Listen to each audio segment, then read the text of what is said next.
Camera's a little low. Here we are. Okay. Hey, guys. Welcome to another Sunday session. I'm Kevin Shaw. I'm the editor-in-chief of the Watercraft Journal, and wanted to welcome you to another one of these live broadcasts. Hope we're having a good weekend. We're going to start going by just a little bit of a recap. I normally typically like to do something like this before we get going on the actual topic. But future content, future videos coming out. Obviously, hopefully a lot of you guys are already familiar, or already subscribers, you're already readers to the Watercraft Journal. The Watercraft Journal is what started this. It is a website. It is a web magazine. Entirely subscription free to you. There's no downloads. There's no passwords. There's no sign-ins, anything like that. There's not even really an app. You just go into your phone and you can make an icon for the magazine on the actual home page or home screen of your phone. Other than that, there's really nothing to it. But one of the great things about the Watercraft Journal is that we publish new articles to you for free every day, Monday through Friday. And we publish what would be the equivalent of a 118-page magazine every month. And that has been something that's really set us apart. And we're very, very thankful that thus far this year, we've increased our readership by over 40%. In fact, we're at like 44 or 45% over last year. That's a really big jump. And especially because we were already doing so many, we were welcoming so many hundreds of thousands of readers every year. We're now at almost just shy of 500,000 regular readers coming in to read the magazine. And you guys are eating up over 2 million articles every year. And we're really floored by it. We're very thankful for all you guys. But those who are unfamiliar, who've just been here on the YouTube channel, I wanted to invite you to check out watercraftjournal.com. It's what we do it's our signature at the very end of every video. Is to come and check out the Watercraft Journal. But I did put up the newsletter subscription link here at the top of the comment section for those who are tuning in for the live chat. We want to welcome anyone to sign in. We do not collect any of your emails. We do not sell your emails. I know a lot of people are afraid of having their email, their email address distributed, because there's companies who go out and they buy those sorts of things and buy their email list. And now all of a sudden you get spammed with all sorts of different stuff. We do not do that. We have not done that since we started publishing 8 years ago. So anyhow, I wanted to take a quick minute and just invite everyone who had not been tuning into the Watercraft Journal web magazine to definitely join us there as well. We also have our own section dedicated to the magazine on the world's biggest PWC forum, the greenhulk.net. So if you're on Greenhulk, you're getting those. You're getting links to those articles, as well as if you're not already a subscriber to the magazine itself, and get the newsletter every Friday. Newsletter typically goes out before noon on Friday. And if there's ever a change, or I think a couple times it's squeaked out in the afternoon or in the evening. Other than that, we've never missed it. It's always been like clockwork on a Friday afternoon, or Friday at noon, excuse me. If not Friday in the morning. We try to be, quite frankly, we know a lot of you guys are reading the magazine in the morning. And so we want to get that content out to you as fast as we can. So anyhow, that's first about the magazine. Second, we have a couple really cool articles coming out. Every year, Riva Racing will pull out a certain quantity of personal watercraft, and they will do a special edition of that watercraft. For several years, it's been the GP 1800. They've done some FXs. It's almost always a Yamaha. And this year's really no different, is that Riva just announced their new Riva edition GP 1800R and a Riva edition FX 1800R. And these, what goes into these machines is it's basically like a stage 2.25 or stage 2.5 performance package that's also a whole accessory package, and it's an appearance package. So you're getting all their handling components. You're getting the map tuner ECU flash. You're getting an exhaust kit, free flow exhaust kit. You're getting a cold air kit. You're getting an engine breather kit, and sponsons, intake grate, ride plate, Solus prop, a whole bunch and then of course their billet steering system as well. And both of those packages are being equipped on 2021 Yamahas. So my understanding is they usually do about 25 per model. So you're going to see 25 limited edition, Riva edition GP 1800Rs, and then you're going to see 25 FX 1800R Riva edition runabouts. In addition to that, not only are they doing those, the Yamahas, but they also are doing something really cool, and that is they're doing another pair. They're doing a Riva edition RX TX 350 and an RX PX 350. And true to their word, they're making 350 horsepower. My understanding is that almost every package, they're averaging between 83 and 85 miles per hour. So, and these are pump gas. These are 93 octane, 91 octane, premium gas, but pump gas, not race gas. Out of the box, there's a limited warranty on them because you get them through Riva, and there's going to be 25 of each. And we've got some big articles on these. We're going to split it up into the two Yamahas, and we're going to do another article with, I keep hitting the microphone, and another article with the two Sea-Doos. So there's going to be some really, really cool stuff coming out of Riva, some really impressive numbers, some really, really impressive performance stuff coming out of Riva. I personally have not been down to ride them yet. Just full disclosure. I haven't been down to ride them yet. It's just one thing after another, and life is getting in the way. I'm hoping to be down in a couple weeks, and I'll probably just end up doing some social media posts prior to doing videos on all 4 units if I can. This last year, 2020, they moved so fast that I couldn't even get my hands on one. I just couldn't ride one. I rode a similarly equipped one, but I did not get to ride a Riva edition of their Yamaha. And they did do some custom. They did do some custom Sea-Doos, but they were one-off units. There was some green. They got a really good relationship with a quality anodizer, and they anodize a bunch of different stuff, and it's really trick. And every engine's got every unit's got its own special serial number that they put on on the valve cover of the engine. So there's some really cool stuff that goes into these Riva editions, and we're going to have the articles on those coming out this week. Next video is scheduled to come out on Monday the 30th. Okay, and that is on the 2021 Yamaha EX Limited.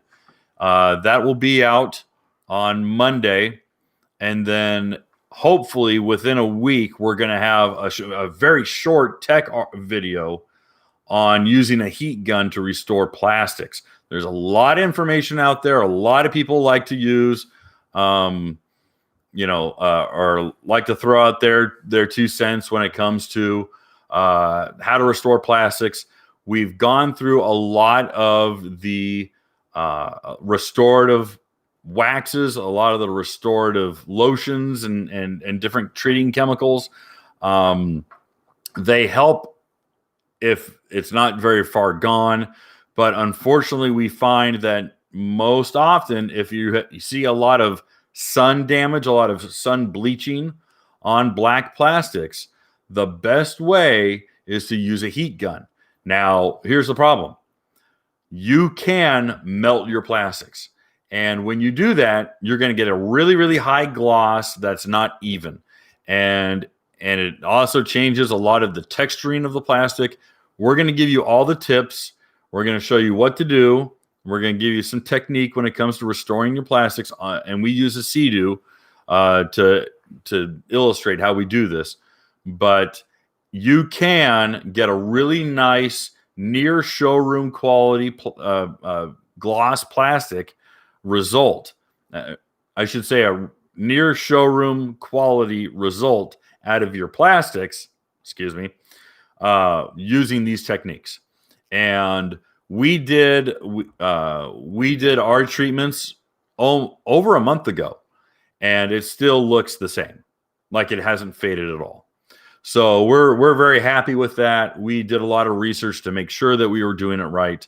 It just takes a skilled hand, and unfortunately, a lot of people simply are not really good at being patient and following the steps that we did.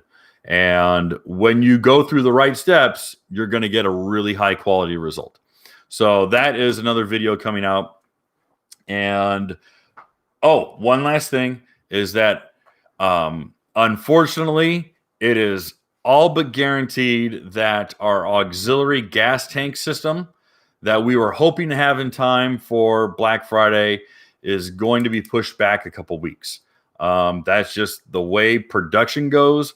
We wanted to make sure that the product was right, and I'd rather have it right than right now. So I don't want to hurry something that is going to be that important to a lot of people. And quite frankly, it's not a cheap purchase, and I don't want it to be inferior. I really want everyone to get their money's worth out of this auxiliary tank system that we've been designing all year. So unfortunately, I know I've been saying it was going to be available for purchase on Black Friday. It's going to be closer to probably the 15th of December. If it's sooner, I'll let you know. But until then, plan on the 15th of December. All right. I'm not seeing any comments coming in, so that's fine. I'm going to go into it, just what we were talking about.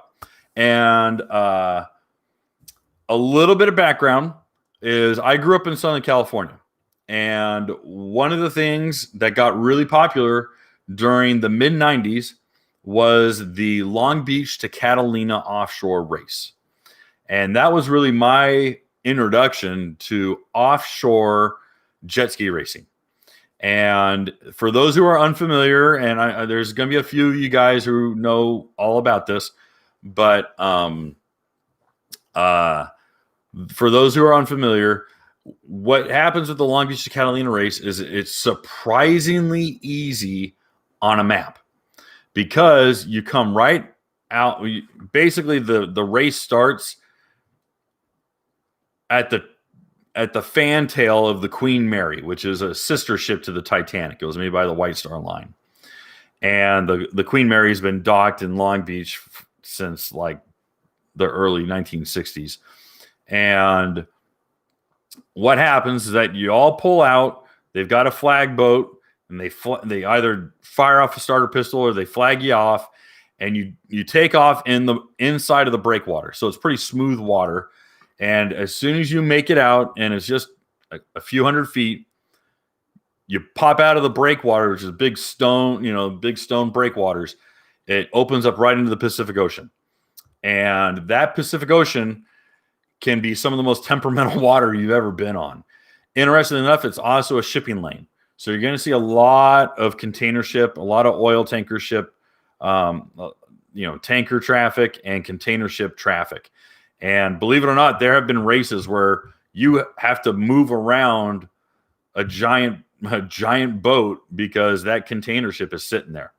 So anyhow, you go directly due south. Like on a compass, you go exactly due south, all right, 180 degrees. And you're going straight south to Catalina Island. And the main city on Catalina Island is called Avalon. And Avalon's been there 100 years. And Avalon is very famous for a completely round, stark white casino. And if you can, typically you can't see the casino until you're 2/3 to 3/4 of the way to the island. But you can very easily see the outline or the the mountain ridge of Catalina. And if you look to the left, which is south, it's really southwest, but if you look to the south, you're going to see kind of a sharp V, and right there at that bottom of the V, that's where Catalina is, and you just go right for that V. And if you're going straight due south right out of Queensgate, you're not going to miss it. You go straight to it. Unless you got like really low marine layer and just visibility is garbage, you can follow your compass and you're going to run right into the island. So what happens is that you go wide open throttle, you're pinning it, and you're going.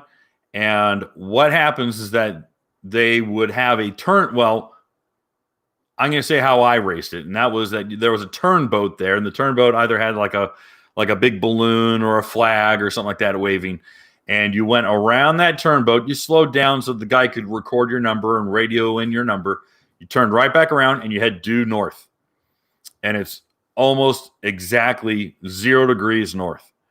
And if you go 0 degrees north, you're going to go right into the breakwater, and you're going to see the white dome that used to house the Spruce Goose, which was the largest wood airplane. Howard Hughes built it and flew it in, I think, 46. He flew it. And it only flew in the air for like a football field. It wasn't very long. But that big white dome in the Queen Mary also is where is your endpoint. And if you're familiar with the topography, to the north of your endpoint are all the loading derricks, all the big cranes that look like giraffes that are all to the left of it. So you want to stay to the right of all those cranes, and you'll go straight north and it'll click you in. It should end up being about 52 and a half miles. People argue, they'll sometimes say 54. And I think that's primarily because they're calculating off of the breakwater and the starting point from the launch ramp. But really, it should be mathematically about 52 and some change. So it comes up to 26 miles round trip. I've done that race 5 times. And it's always taken a few weeks afterwards for me to make jokes about it and to say it was so much fun, because the day or two afterwards, I'm always beat to death. I just have the plywood pelican. Yeah, I think I remember that episode. So anyhow, that race was, and they would call it the Offshore Championship, and the Long Beach to Catalina, or the LB2 CAT, was the short way to kind of, chop it up. But the Long Beach to Catalina is, in my experience, first, it's one of the most grueling offshore races in the continental United States. Second of all, it is also the biggest crapshoot when it comes to a race, because I've been on that water where it's glass. I mean, I'm not joking, glass. Just these gentle rollers, and you're pinned wide open throttle, and you can see, you could read the registration numbers in the reflection off your ski. It's just totally flat. And then I've raced it where it was 7, 8, 9 foot, where your hood is breaking apart, and you lose your back seat, and you bend your handlebars, and you just beat your ski to death. And there's a lot of guys who will contend that what Aqua X is doing in their offshore series is very akin to that. And I would agree 100%. And rough water is rough water. It is what it is. But the reason I had so much fun doing it was that it wasn't so much the ski winning the race. It wasn't so much the rider winning the race. It had to be a perfect balance of both. And you had to find your combination for how you rode. And that was really fun for me. And I would pay attention to the field. And I'd see what all these guys would do, and I would see how they train, and I see how they'd equip themselves. But most importantly, I'd see how they prepare their skis. And the most baffling thing to me would be that racers would be wrenching on their skis the night before. That they would be changing out props, they'd be changing out hardware, they'd be messing with the ECU tune the night before. And I'm thinking, guys, that's untested. That's an unproven combination. You don't know what it's going to do out there. Now, mind you, some smart guys were watching, they were watching the surf charts. They were watching a lot of the, all the stuff the surfers watch. Tide charts, watching the weather patterns. And they're coming up with estimations of what the water was going to be like. And that way they could tweak their combination. But at no point did I recommend anyone to be wholesale swapping out parts. And what I really liked about that race was that it honestly, truly shook out so many racers. So many racers blew their skis apart. I mean, blew them apart. And a lot of guys were coming in on a hook. A lot of guys were coming in. They were calling C-tow, or they were getting a buddy out there with a rescue ski, and they drag them back. And it was a total nightmare. My first year doing it, I did it on a two-stroke. I did it on a GP 1200, and that took a while. But then my first four-stroke, and this was several years later, because the old way with the two strokes, how the race used to be was that you had a team on the beach at Avalon, and you would ride all the way to Avalon, and you'd have to pull up on the beach and have your pit crew fill you up, push you back out, and then you had to go back. And that was a big deal. Now you got a lot, that's a lot of production. That's a lot of like, I got to have a crew there. I got to have fuel there. I got to have tools. I got to have X, Y, Z. And that's a heck of a challenge. The four strokes with the big gas tanks, well, heck, they could do all 52 miles at full throttle. I mean, don't get me wrong, the Ultra 250s, you're coming in on fumes, but man, yeah, you could do the whole race on one tank of gas. Now that's when you really figured out how to squeeze in as much gas as you could into your ski. But again, it was matching man and machine. And why I think so highly of this one event. Now there's other offshore events. There's Dana Point to Oceanside and back, and that's just running alongside the shoreline. You're a few miles off, don't get me wrong. But you're running alongside the shoreline, you go down Oceanside, you turn right around, you come back.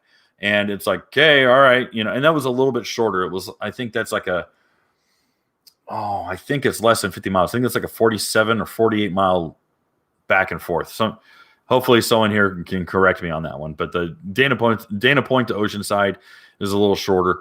And there's a handful of offshore Pacific Ocean races that were of the same mindset. And those long distance, pin the throttle, how fast can you do it? Can you figure out the right combination of ski, your riding position to match the water and go out and ride? I thought was really, really impressive. At the same thread, you talk to any stand-up rider, you talk to any stand-up racer, you talk to Dustin Montsouris, you talk to Chris McCluggage, and you ask them about surf racing. You ask them about surf racing, and especially with what Aqua X has done so successfully, and with what Ross Wallach has done with RPM Enterprises with the Huntington Beach, and how a lot of the older races, Oceanside, and a lot of those events, and Pismo was one of them, was stand-up riders in the surf, because it's no longer just a race course and buoys. It's a race course with buoys in an active environment. And that active environment makes you have to operate on a fourth level. You're not just working with 3D, but you're now 4D. Because now you're thinking, hey, I got to hit the turn on that buoy, but I got to time it so that I'm not cresting a wave and launching way over. Or if I'm submarining underneath this thing, I don't want to be dragging back onto my ski and trying to ride in the surf. I can't ride in the surf. I'm garbage in the surf. All right. But those talented riders, the Mark Gomez's, those guys, they're thinking fourth dimensionally. Those guys are reading the water, reading the race course, and they know their ski. That's why it's a whole new level. And that's why I give full credit to anyone who races in the surf. Offshore is one thing. Surf, totally different thing. Now, mind you, there's not a lot of runabout racing in surf. Now, Aqua X does it at Daytona Beach, and really, really impressive stuff. I mean, that's impressive racing. And you see a lot. Here's the hard thing, is that you're going to see a lot of attrition. You're going to see a lot of failure because it beats them up. It beats people up, and it beats the skis up. And you're not going to, I'm telling you, you're going to see some carnage out there. All right. But it's the hardest level. This is the gold standard. All right. Havasu, no, don't get me wrong. I've seen Havasu where it looks like the Pacific Ocean. I've seen Havasu that have 5-6 foot waves, and you're like, oh my gosh, these guys, the wind's kicking up and it's just gnarly out there. And they're going, do we need to call this race because the wind is so bad and the water's turned into trash? I have seen Havasu like that. I've been on Havasu when it's like that. That sucks. But that's not surf. That's rough water, but it's just not the same as surf. And surf racing is just a whole new level. It's a whole new level. All right. Offshore racing with full-size runabouts is, I think, the pinnacle, especially endurance level, long periods of time. Offshore racing is the pinnacle for these new machines. I really do think so, because you're really going, and my interests became over the years to be less modified and actually let's see what a box stock watercraft could do. Let's see what a manufacturer stock watercraft could do. And that was the advent of the box stock, or the advent of the manufacturer stock, was one of the best things to happen to racing. And what that did is that it got manufacturers re-interested in personal watercraft racing. The super high-end GP open class stuff, manufacturers don't really celebrate those wins. They just don't, because it's so far removed from the product they sell. You can't walk into a dealership and get a full tilt, crazy carbon fiber, absolute nitromethane crazy, 500 horsepower ski. You have to build that machine. And most people don't have the stomach for that. But if you say, hey, listen, this is the unit that won the box stock class, the Long Beach Catalina or the Daytona Beach Aqua X or, Pensacola or whatever you want to talk about, that sells skis. All right. And we, who are a little bit more, historically minded, we remember that whole win on Sunday, sell on Monday. All right. Because that actually did help sell stuff. And not just NASCAR cars in the 60s, but it actually does sell personal watercraft, because they go, look at, to be honest, look at Kawasaki's ad campaigns back about 4 or 5 years. All they did was show offshore Catalina footage, because there's always helicopters. They always had helicopters following the pack. And they used that footage religiously because of what it did for Kawasaki's brand. It meant that a box stock ski could go wide open throttle for 52 miles, 53 miles in the Pacific Ocean and do that whole race in just over an hour. I don't think I've seen a box stock. I don't think we've seen a box stock racer do it in less than an hour. Now, Craig Warner on a turbo Cowie Ultra did it in like 53 minutes, which is like insanity to me. But yeah, and Craig owns all the records on that, and he won it like 8 or 9 times, and he did like 7 in a row. Craig walked away. He's like, okay, I'm good. I mean, he Michael Jordan that race. He was like, I don't need to do this anymore. I'm out. And unfortunately, we didn't see the Long Beach Catalina last year, and it was primarily because of low entries. And that's unfortunate. I'm seeing less and less people be interested in racing. And I don't know if it's fear of breaking their ski. I don't know if it's fear of hurting themselves. I don't know if it's being in California. I don't know if it. There's a lot of factors that go into it. But I would hate to see that event die, because that event is, even if it's a standalone event and not tied to anything else, it's a fantastic event. Ross, who puts it on, works. Ross, who puts it on, works really hard. The team is really good. They're super dialed. And, oh, yeah, Chris. No, 100%. Cowie owns that race. Now, I'll tell you what. Cowie owns that race as well for a couple different reasons. Yes, the Ultra is outstanding. But that event absolutely speaks to Kawasaki. Kawasaki's out of Southern California. And quite frankly, they've got the home court advantage. And I'll tell you this. Let me give you this allegory. This is a little bit off the beaten path, but every single runabout since Kawasaki, Cowie was in Tustin and now they're in Irvine, but every runabout was tested and beaten and designed out of Dana Point, California. And people who know the area know it's some of the biggest, most consistent surf on the Southern California coastline. Hell, Surf City, USA by the Beach Boys names like 6 beaches next to Dana Point. And Trestles is a famous surf site, San Onofre, San Clemente, all these places. And it's rough, brutal water. It's black, it's cold, and it is mean. And they test and they develop all of their runabouts out of Dana Point. So it's kind of like being raised in like the south side of Chicago. All right. You might not be a kung fu master, but you know how to fight, and you know how to use your fists and your elbows and your knees and your headbutts. And I always liken Kawasaki hulls to kind of like the guy who grew up in a really, really rough part of town who had to fight his whole life. That ski has been fighting its whole life. All right. It was never developed on a flat lake. It was never developed on a private lake in Melbourne, Florida. It was never on glass.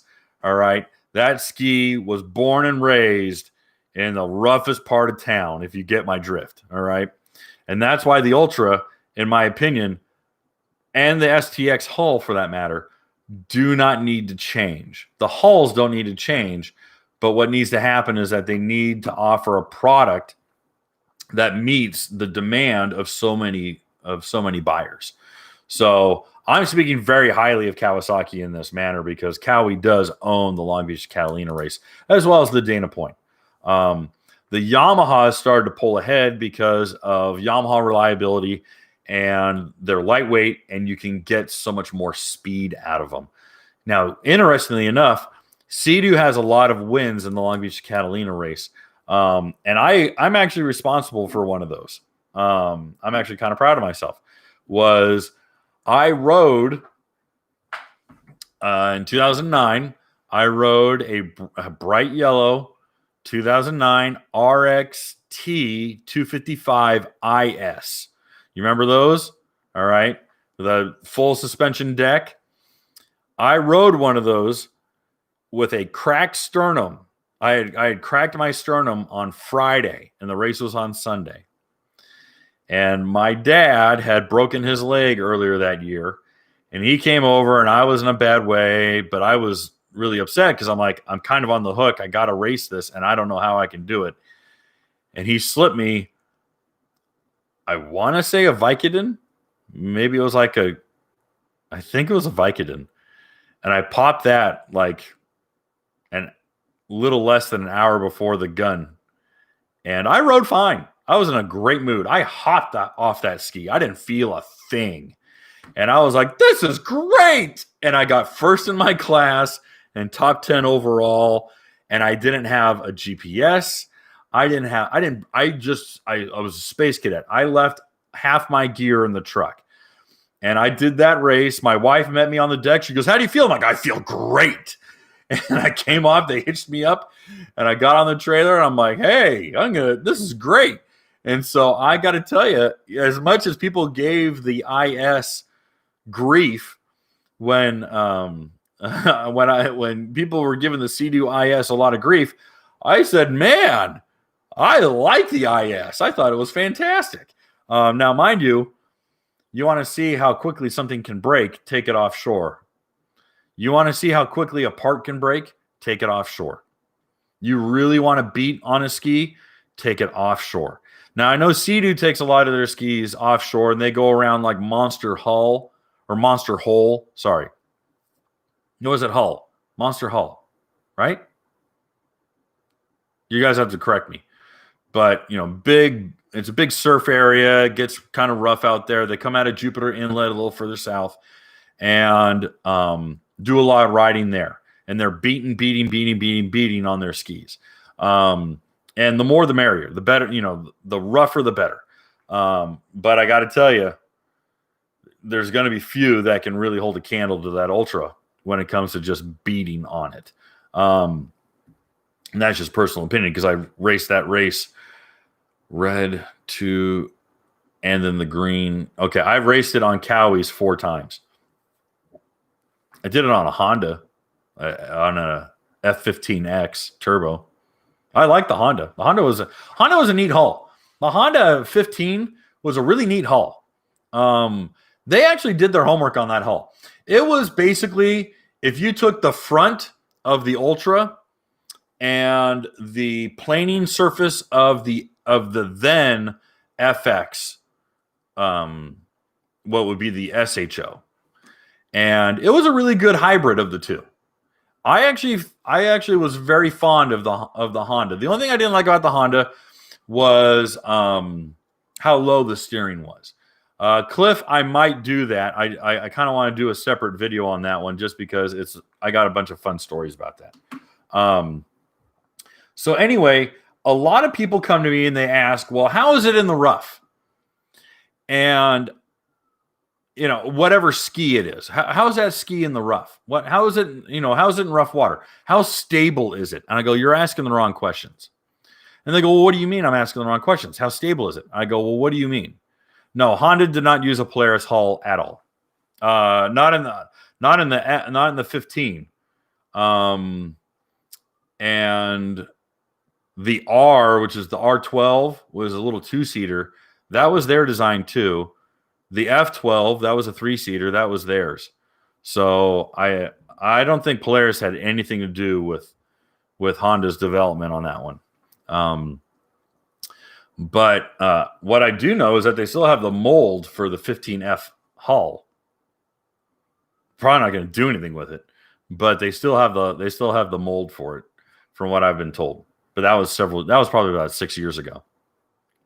Who knows? All right. Why I bring this up? Why do I bring up all this offshore racing stuff? Why do I bring up, am I reliving my glory days? That's not really the point. My point is that I really want to see the conversation change, specifically online. And the conversation's got to change in regards to how do you regard rough water?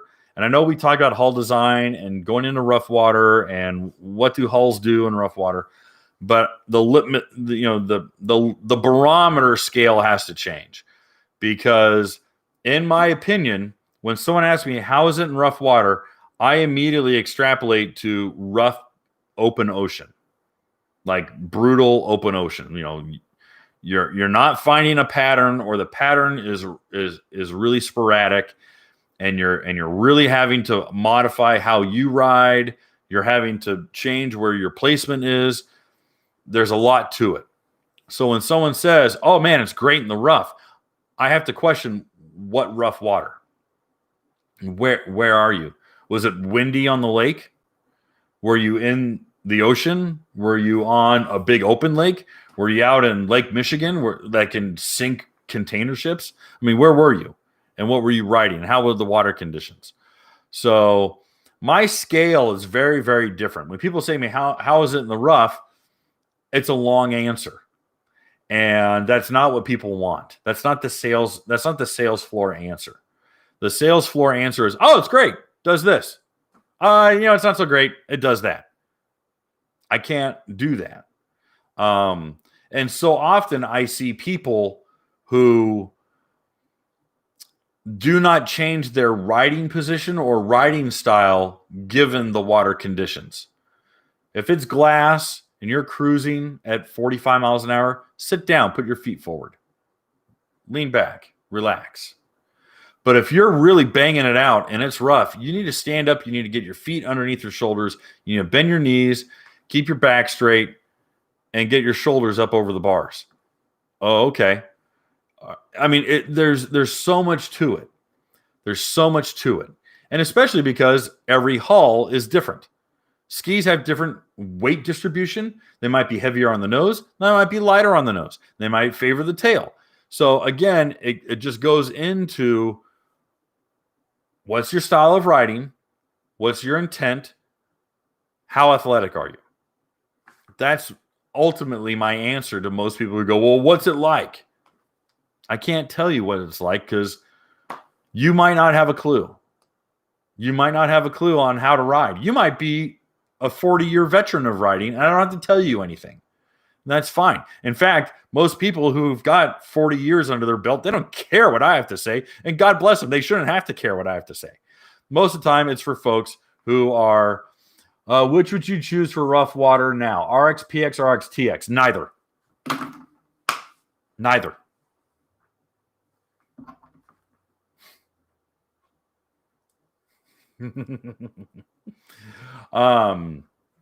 So yeah, it just really depends. And I think a lot of it is why GTI is a better hull for rough water. GTI tracks better. Hookup, not so much. It's gonna unhook. But at least I know where the bow is gonna go. It's predictable. The GTI in rough water is predictable. The GTI, now mind you, you're not going to go 68 miles an hour on a GTR 230. But I'll tell you what you can do in a GTR 230 is go wide open throttle in 4 foot with one hand. And you can't do it with either the RXPX or the RXTX. They are not predictable. But an ST3 with sponsons work just as well. No. Because you still have the bow. You still have that T3 bow. Is a wave blaster good for Catalina? Ask Scott Watkins. He did it. Boy, a lot of guys used to do it. Cliff, there's no joke. There's no joke, man. Yeah, some of those guys. You know what? Hey, Kanamori did it on an X3 or an X2, if I'm not mistaken. I said X3. I don't know why I said X3. Isn't an X3 a BMW? It's an X2. He did it on an X2. But yeah, it's impressive. So again, that is kind of my scale is not the same as a lot of other people's scale. All right. And there's guys who are light years better than me, who will be like, Shaw's talking out of his butt. Here's what you need to do. Okay, that's cool. And I appreciate their experience, and I will probably learn from them. What else can you do? You know? But my honest BMW jet ski that will break. Well, I know I have a lot of friends who were police officers who rode BMW motorcycles, and not only did they break often, but then they were super expensive to fix. And they're heavy. They were heavier than the Harleys. Anyhow, why do I bring up this stuff? Is if you're of the mindset, if you feel so challenged, or if you're curious, I challenge you to plan a weekend with some friends, find a club, and go ride offshore if you haven't already. Obviously, we're getting into the cold season. A lot of you guys won't do it, but I'll tell you, go down to the Panhandle. It'll still be warm. Go down to the Panhandle and get in the ocean. Get in salt water. Go see what your ski does in salt water if you've never done it before. Go see how it handles, how it tracks, whether it's predictable, whether it starts behaving oddly. I strongly recommend you do it because I think if you have never done it before, it will open your eyes. It is a major difference. All right. Some people will be like, nah, okay, I've been on the lake when it's rough. I know what it does. Fine, cool. Be content with that. I like personally challenging myself and pushing the ski. That's why I developed the whole gas tank thing, was how far can I push myself into ski to go? So that's really of high value to me. I will tell you that the hardest race that I know of is the Carry Jet. And that's out of Guadalupe Island. And it's 4 days or 5 days of offshore racing. And without a doubt, the repeat winner is Kawasaki. And that is also for two reasons. First, Kawasaki's got a pretty big foothold there. So a lot of the locals who know the water, they race Cowies. And so you see podiums of classes just fill up with Cowie. Second of all, they had made a big effort to get some professional racers down. And the professional racers who would come down with Cowies. Craig Warner, Eric Francis, Dustin Farling, those American racers. And those American racers would come down and do really well on Cowies. And then you had Pastorello, who's nothing but Cowie. He'd come down and he'd show those boys how it worked. So you picked RXTX for Watercraft of the Year. You seem hard on the ST3. What changed? Nothing changed. I'm hard on that hull, but the rest of the ski is outstanding. It lost weight. It's super stable. It's super comfortable. You can't beat Ergolock. You can't beat Ergolock. And quite frankly, I'm going to be real honest. Me and a handful of other guys who write for the magazine and help contribute, we do a little like scale of 1 to 10 in all these categories. And when we scale things, it's not just, now, mind you, I'm having this conversation right now. Rob, I'm having this conversation right now in the mindset of an offshore racer, not in a husband and father taking the family out on the lake that I live on for a fun Saturday afternoon. So you have to wear a lot of hats when you're a judge. When you judge something, you sit there and you go, what would this guy like? Okay. What would this guy like? Okay. What about this guy? Okay, well, he's thinking this way. So we have to think in all these different categories. And when we break down the categories, the offshore racing, full throttle, out in the garbage water, that's only one category. Then you got to think of innovation. What is Sea-Doo bringing to the table with the 2019 or 2018 RXTX? Well, what they're bringing to the table with that ski is the link system, the center storage system, the Ergolock system, the two-part seat, the new CM Tech material, blah, blah, blah, blah, blah. I mean, it goes on. And so Sea-Doo checked all these boxes. They scored really high in all these other categories. The hull has problems. It does. But if you're on glass and you're cruising with some buddies, you'll never see the problems I'm talking about. You'll be like, that Kevin Shaw is full of crap. He doesn't know what the hell he's talking about. Well, of course not. Of course not. So anyway, I'm going to go back through all the questions. I just want to finish my final thought, and then I'll go back on this stuff. All right. So my biggest point in this is that skis all behave differently, and they behave even more differently on active in active water conditions. All right, active water conditions being open ocean. So I really strongly suggest, if you've never done it, take your ski out into the ocean. Go on a trip. Plan a trip. You know what? COVID shutdowns are going to strangle the life out of everyone. And there's a lot of governors out there and a lot of states who are going to try to constrain you from having any sort of fun.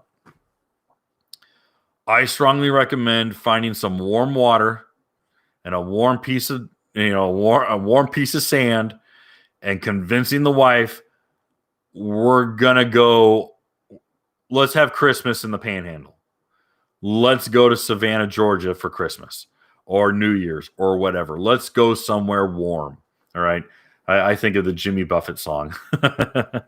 And it's just like, I got to get out of here. Get out of here. Go do something. If you can, get out of here. Got to plan a trip to the Keys. There you go. Yeah. I'm telling you.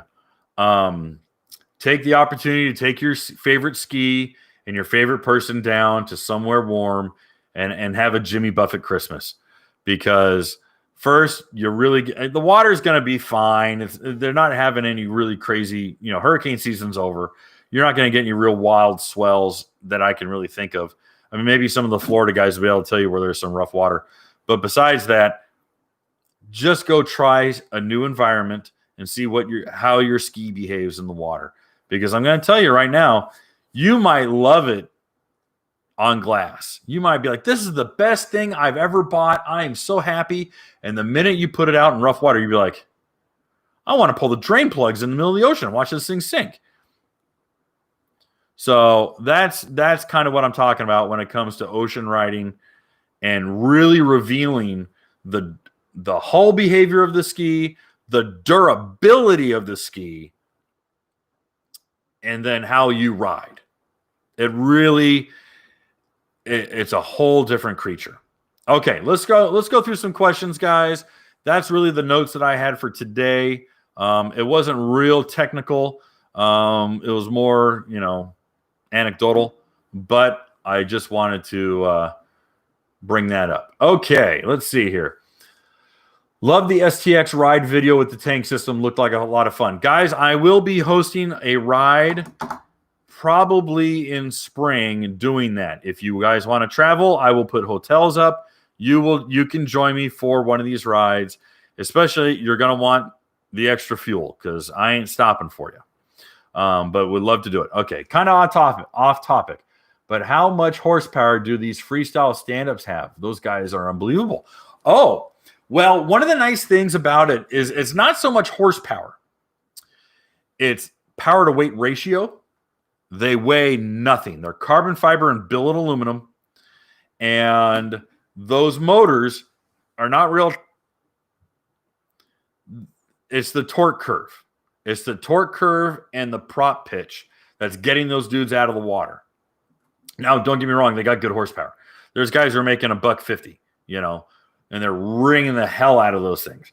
And they're on race gas, $150, $180. I don't know very many guys with a DASA dual making 180. I've heard around 160, 170 at the most. Okay. Gerardo, thank you for your information. My pleasure. Michael, hey, I know you answer questions toward the end, but do you know the difference between the supercharger on the new Sea-Doo 300 being maintenance-free?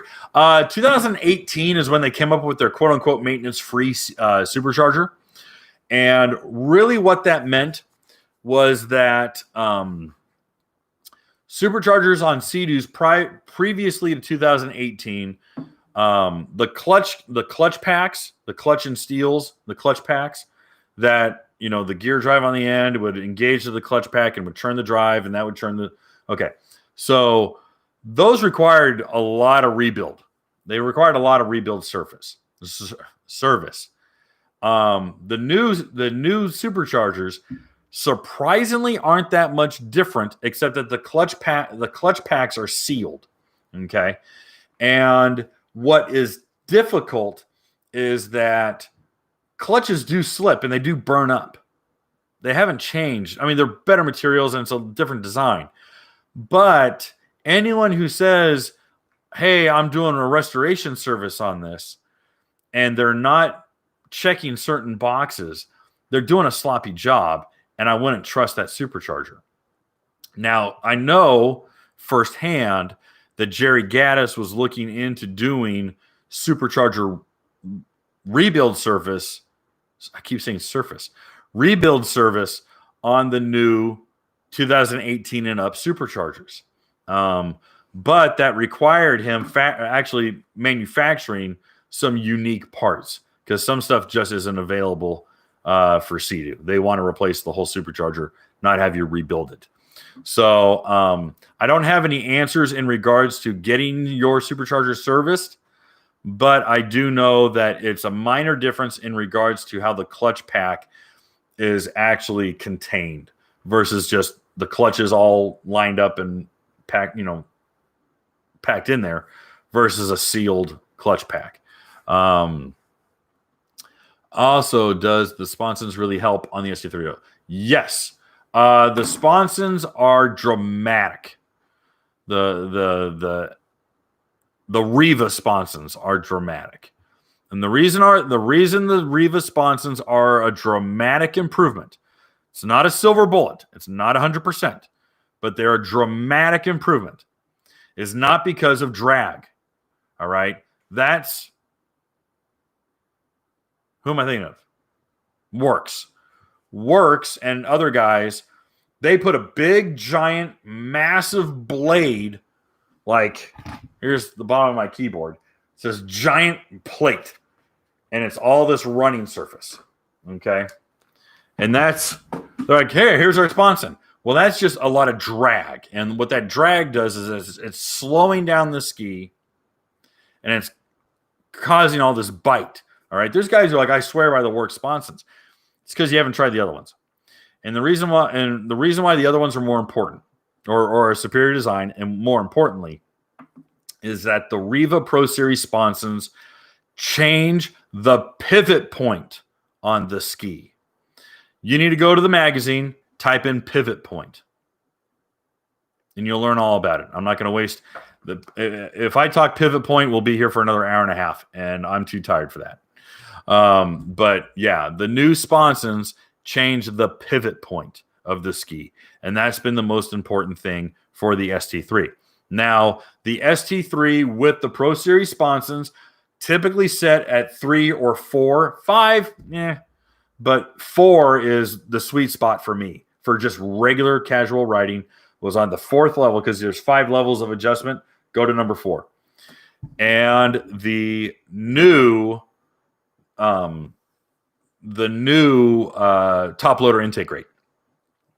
The top loader intake rate and the Pro Series sponson set at number 4 is going to dramatically improve tail hookup and predictability. You still have that knife edge nose, and that darting is going to exist. It's gonna exist. It's gonna happen. But you're not fighting it nearly as much because the tail is planted. All right. And your pivot point has moved up about 3 feet. Well, about 2 feet. Okay. So that's that.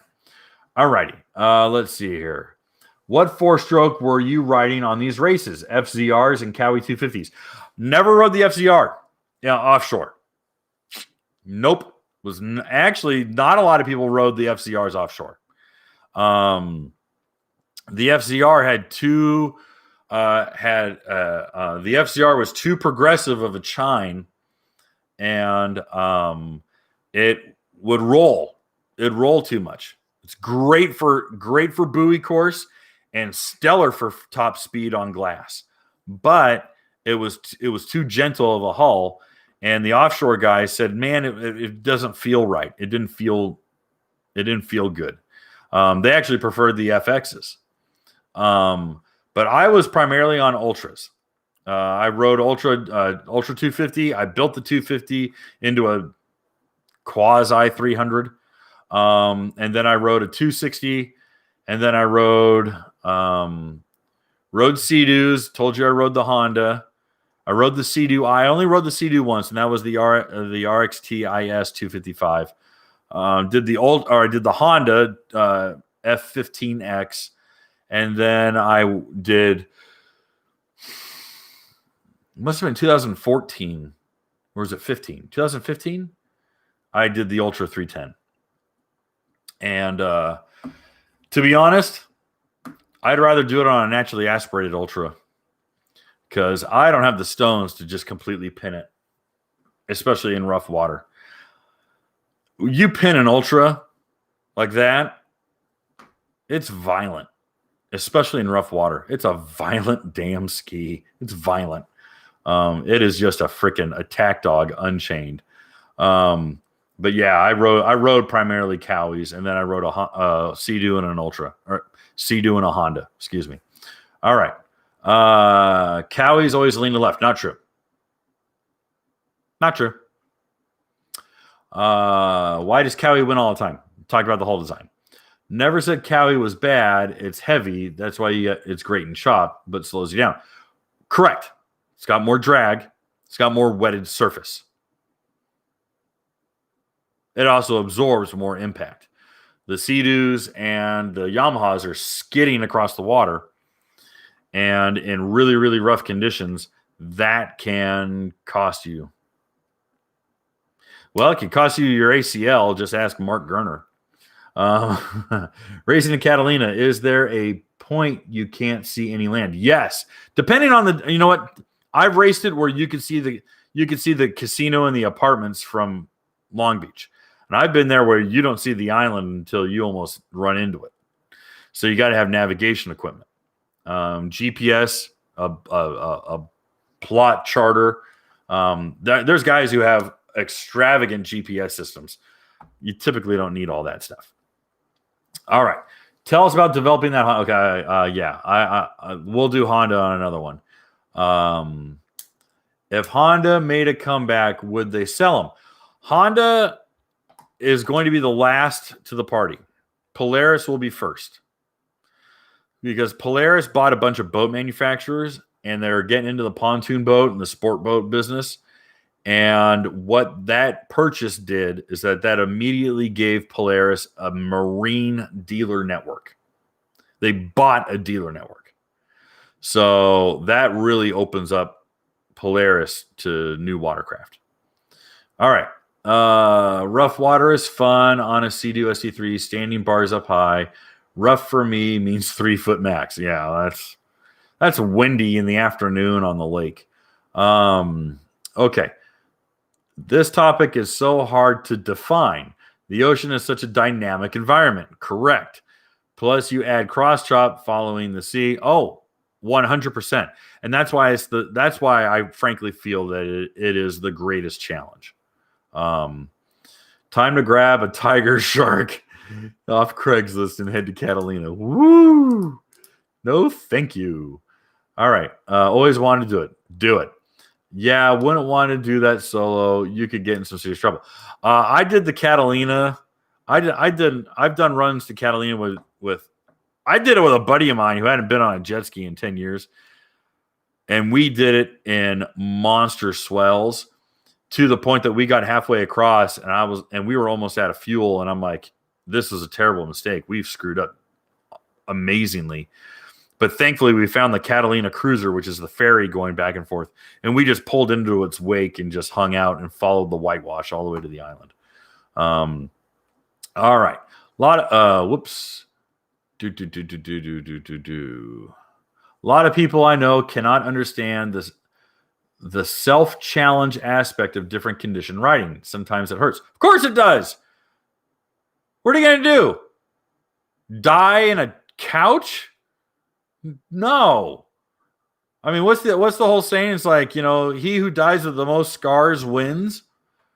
I mean, it's like, man, we're not making it out of this thing alive. So have some fun. All right. A lot of people. Oh, okay. As far as halls go, I guess you're an FX Yamaha guy. You mean current ones? In what aspect? I really do like the FX Yamaha hull. I mean, like I really do. But like I love the Ultra hull. I mean, if Ultra had ergo lock, and I kind of like ride more than IBR, but that's just because I like the left-handed, have your hand down here and left-handed reverse. If they had ride and Sea-Doo's ergo lock, count me in. Yeah, I'd ride an Ultra till I was blue in the face if it had ergo lock, and because the ergo lock seats are the most comfortable seats there are in the market, hands down. I don't know anyone who could argue with me on that one. And then I would pick I wouldn't pick the touch screen if I was to build one out of scrap parts, but I would pick the new GP's screen.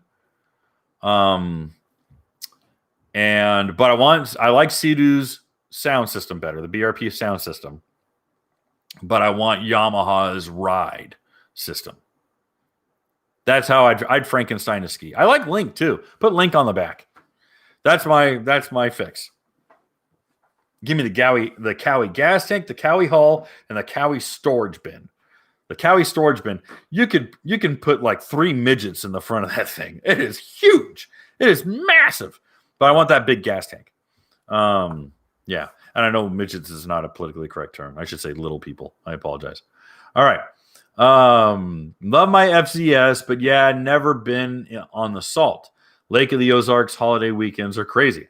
Yes, we're crazy busy. And it does get chopped up. All right. If not the ocean, since it's a little far, do you recommend any lakes in the Midwest? I was going to say Lake of the Ozarks. Lake of the Ozarks is really popular. A lot of people have a lot of fun there. Great place. Yeah, I'd say Lake of the Ozarks.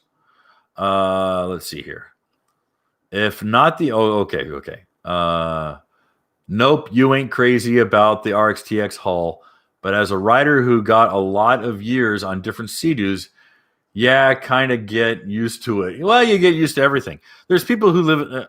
Humans are the one breed of mammal who will happily live in the worst environments. We live in the frozen tundra of Siberia. We live in the Sahara Desert. And we'll look around and go, that's not so bad. There's people who live in absolutely impoverished Venezuela, and they'll vote for Maduro again. Now, mind you, they're all fake voting, but I mean, it's like, no, it's not so bad. I mean, we didn't like that. I didn't like my kid's dog anyway, so I'm glad we ate it. Socialism. All right. Total gallons on your tank system. It is Coast Guard rated for 12 gallons. But if you choose to ignore the Coast Guard, you can put about 13 and a quarter, 13 and a third in that fuel system, in that fuel tank. We advertise it as 12 gallons, but I've burped it and shook all the air out of it, and I've finagled almost 13 and a half gallons in it. All right. 2021 RXPX or GP 1800R. In what sense? Am I buoy racing? Am I taking my kids out? I did a whole video on this. Watch that video. A lot of good details in there. I go over all the prices too. How good is the 2021 RXPX for daily driver? 2 people, stability, not racing. Wrong ski. Don't get it. Wrong ski. It's the wrong ski. They don't want you to have a second seat on there. Does the sponson slow you down on the ST3? Not enough for you to... If you're asking me that question, not enough for you to notice. Is the map tuner by Riva just for PC users for programming? No. It's a standalone unit. It's literally a handheld tuner with a cord that plugs in. It's all pre-programmed. All right. Unless you want to open up your MacBook or open up your laptop and get all funky chicken and custom tune it. But chances are, if you're asking me that, then you're not the guy who's going to do that. It's all pre-programmed. All right. It's like getting a Super Chips flash pack for your Jeep or your truck. You plug it in, boop, boop, boop, done. Pull it out, go ride. Okay. Hey, just bought a Sea-Doo GTX 230 this year and made my license. I'm from Germany, so hey, that's awesome. Congratulations, Alexander. That's great. Enjoy it. I think you'll have a lot of fun. Fun ski. You'll have a blast. And if you want to get into handling and cornering, look into the Riva sponsons and the Riva intake rate. Any info on the new GTX Limited? It's silver, and it's got a very expensive screen. Other than that, it's no different. All right. Is there an upgrade for Sea-Doo BRP AMP? Not sure what you're asking, Michael. Will the fuel system fit the SC3? No. My fuel system will not work on any 2012 and up Sea-Doos because Sea-Doo changed the fuel pickup system and made it a closed loop ventilation system.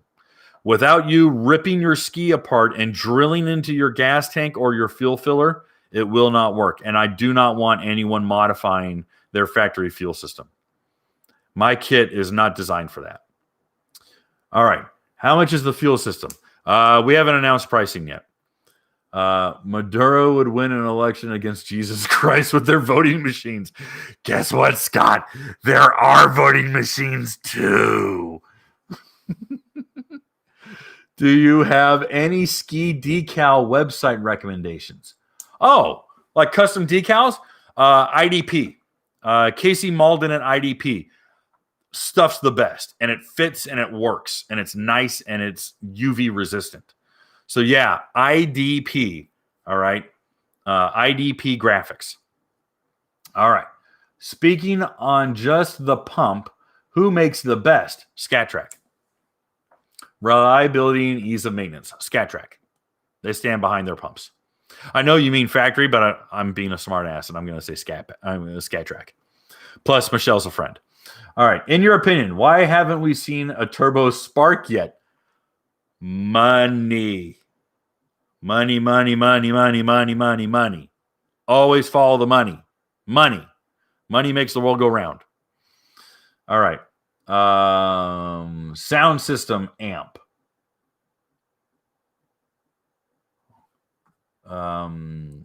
Is there an upgrade for Sea-Doo BRP amp? Oh, sound system amp.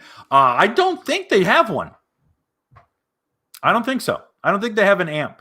I might be wrong. If I'm wrong, I'm wrong. And please correct me. But I've never seen an amp kit for the BRP premium audio. So I don't think it needs it. Full speed, 68, 69 miles an hour, you can pretty much hear it. I mean, depends. I mean, if you're listening to like James Taylor, then no, you're not going to hear it. But if you're listening to like, you know, the Sex Pistols, then yeah, you're going to hear it. All right. What you recommend me for Yamaha GP SVHO 2021 for longevity?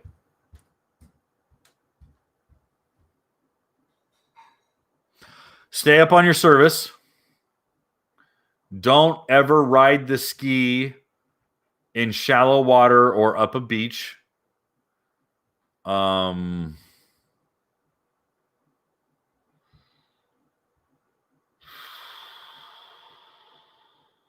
don't really know what else to say.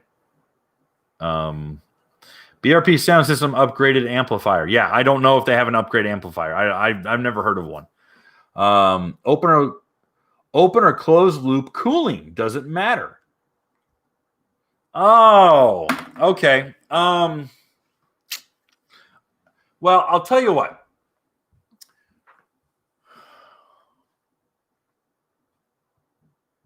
It matters it matters on water temperature. It matters because you can shock the engine. All right. In the defense of Sea-Doo, I'll say it this way. If you're riding in a really warm water area, like you're in the mangroves in Florida, and it's pretty, like the water's 80 degrees, and you're like, wow, this is bath water. This is great. And then suddenly you cut out into the intercoastal waterway, and that temperature drops 20 degrees or even more, you can shock your engine. Doubt you're really going to break it or hurt it, but it can shock the engine. All right. And what happens when you take a hot frying pan and dunk it in water? Okay. Metal distorts. It's not happy about it. So now 20, 30 degrees, even if you go from, I can't imagine even a 50-degree water temperature being that much of a shock. But I have heard of, that's actually a thermodynamic reaction to cold water, from water changing, water temperatures drastically changing. It's called shocking, and you shock the metal, you'll shock it. I just don't know of very many environments where you'll go from really warm Florida water to chilly North Atlantic water really fast. I just don't know. You can do it over time. I just don't know of any instance where you'll do it really badly. Now, in the same thread, what is Sea-Doo? Sea-Doo's got their coolant goes through, all right, and they're trying to maintain a certain operating temperature. Okay. Interesting thing though is that I've talked to a lot of people, and they all kind of quietly agree that Sea-Doo's, or I should say Rotax's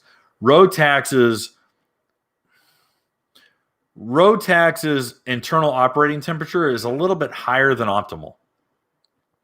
And that's why you're getting a lot of engine vapor, and you're getting a lot of engine blow-by, is because the internal operating temperature is so damn high. Now, I don't recommend adding any water wetners. Water wetner would be like purple ice or super coolant additive or whatever those, AutoZone off-the-shelf water wetners are. They're trying to help you drop your water or your coolant temperature. But salt water changes at temps over 165 degrees. I think it starts to cake and messes with cooling pad. That is a good point. Okay, I wasn't even considering that. All right, I was thinking of temperatures. When you actually talk about the physical properties of salt water running through an engine, yeah, it's corrosive. Okay. That's why it's imperative to get a gallon of salt away and always, always, always flush your ski. And then flush it again, like during the week. Just flush it. Salt is corrosive. And the Pacific Ocean isn't just salt water. The Pacific Ocean is disgusting. I grew up there. All right. There is so much chemical and sewage runoff just a few hundred, like not even a mile offshore. Ugh. It's rough. It's rough. So definitely flush your engine. Definitely, you got to be the maintenance schedule. I'll tell you what, growing up in Southern California and riding offshore most of my life versus living here on a lake in Tennessee, my maintenance schedule is literally get it up on the trailer, bump the gas, and go vroom, vroom, pull the cord. I'm done, pretty much. I'm exaggerating to make a point, but like my after riding, my cleanup schedule of what I did after a Pacific Ocean ride took an hour. Minimum took an hour. All right. Have you heard of the Versa plugs? Oh, yeah, the drain plugs. Yeah. I've never had a problem with drain plugs in my life. Since riding jet skis since 1988, I've never had a problem with drain plugs being a problem. All right. Saltwater. Okay. Closed loop prevents salt damage to the engine. Yeah, exactly. What's Riva's cooling system upgrade for a Yamaha 1800?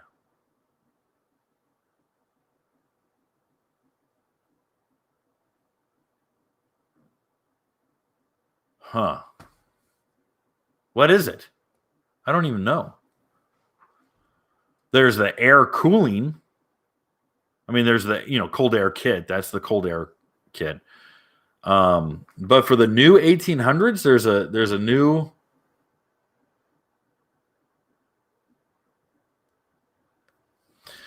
Yeah, I don't know. I'd have to look that up. I don't know it. All right, you stumped me on that one. Sorry, Mark. You stumped me. How crucial to store your ski out of the water? Don't leave it at the dock. I wouldn't. I get a small lift or a floating dock. One of those easy docks. Get it out of the water. Water corrodes. It's plastic. There's rubber, there's silicone. None of that stuff's meant to sit in water. It's just not. It's not naturally there. It's not its environment. Pull it out. Get a floating dock bolted to the side of your dock or your marina, or a lift. But get it out. I just strongly recommend getting it out of the water. What parts would you get for a 2021 Yamaha for longevity? No, I don't know. None. There's nothing there that needs to be fixed. Yeah, there's an engine breather, but the crankcase pressures on a stock ski aren't so bad. Sea-Doo, different story. Sea-Doo's got some major blow-by issues. So you definitely want the crankcase evacuation, the crankcase breather kit.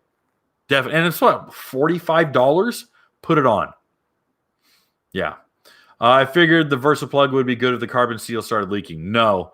If your carbon seal started leaking, what you want is not a VersaPlug. What you want is a bilge pump. Yeah. Get a bilge. If you're concerned, get an electric bilge and have it wired in. Problem solved. Get an electric bilge. Nothing helps with the seal leak except a life jacket. That sucks. All right, Edward, none. Keep it stock. Follow manufacturer's maintenance info. Buy lots and lots of gas. I agree with Cliff on that one. Cliff's right. Listen to Cliff. All right, guys. I'm done for today. It's an hour and 22. I think we're good. Thank you for joining me. I think this was fun. Sorry, I feel like I was a little low energy today, but I think it's just because I'm trying not to have caffeine.